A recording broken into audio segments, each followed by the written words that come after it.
ஹாய்மா. ஹரிக்குட்டியை பாருங்கள், நடக்க ஆரம்பிச்சிட்டாரு. நடக்க ஆரம்பிச்சோன்னதாங்க நிம்மதியாக இருக்குது. அப்பப்போ என்னை போட்டு பாடாப்படுத்திட்டு இருக்காரு. என்ன பண்ணுறதுனே புரியலை. அவனுக்கு சிரிப்பை பாருங்கள். கீழே அண்ணன் வந்து இப்போ தான் வந்திருக்காங்க, அந்தளவு சிரிக்கிறார். யாரும்மா, மாமா வந்துட்டாங்களாம்மா? அதான் சிரிக்கிறான் பார்த்த உடனே.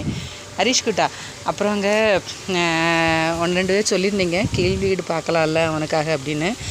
கீழ் வீடு பார்க்கறது பிரச்சனை இல்லைங்க. நான் அந்த வீடு பார்க்குறதே மேல் வீடுன்னு தான் பார்த்தேன். ஏன்னா இந்த ஏரியாவில் மழை வந்துச்சுன்னு வச்சுக்கோங்களேன், ரொம்ப தண்ணியெல்லாம் கீழ் வீடெல்லாம் வந்துடுங்க. அதுக்கு பயந்து தான் நான் பார்க்கும்போதே மேல் வீடு பார்த்தேன்.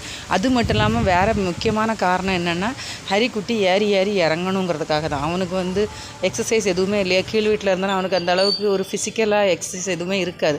அப்போ படினா ஏறி இறங்குவானேங்கிறதுக்காக தான் மெயினாக அப்படி பார்த்தேங்க. கீழ் வீடுன்னு வச்சுக்கோங்களேன், மொதல் காரியம் கதவை திறந்துட்டு ரோட்டுக்கு ஓடிடுவான். இது கொஞ்சம் சேஃப்டியும் கூட. நான் அப்படியே இறங்குனா கூட கீழே இறங்கி போகிறதுக்கு முன்னாடி அவனை பிடிச்சிருவேன். அந்த மாதிரி ரீசனுக்கு தாங்க நான் மேல் வீடு வேணும்னே நான் பர்டிகுலராக பார்த்தது. அதுவும் இந்த ஏரியா வந்து மழை பெஞ்சுன்னா கண்டிப்பாக கீழ் வீட்டிலலாம் இருக்க முடியாதுங்க. அது ரொம்ப கஷ்டமாயிடும். அவனை வச்சுட்டு வேறு எங்கேயும் ஷிஃப்ட் ஆக முடியாது, கஷ்டம் ரொம்ப. அதுக்காக தாங்க மேக்ஸிமம் மேல் வீடே பார்த்து இருக்கிறது. வேறு எந்த காரணமும் இல்லைங்க. உங்களோட அன்புக்கு ரொம்ப ரொம்ப ரொம்ப நன்றி. உங்கள் ஹரிக்கு மேலே வச்சுருக்க பாசத்தை நினைக்கும்போது எனக்கு உண்மையிலே ரொம்ப சந்தோஷமாக இருக்குங்க. இப்படிப்பட்ட உறவுகள்லாம் என் ஹரிக்குட்டனுக்கு கிடச்சிருக்கு, எனக்கு கிடச்சிருக்கு. அப்படிங்கும்போது ரொம்ப சந்தோஷமாக இருக்குங்க. உங்கள் அன்புக்கு ரொம்ப நன்றிங்க.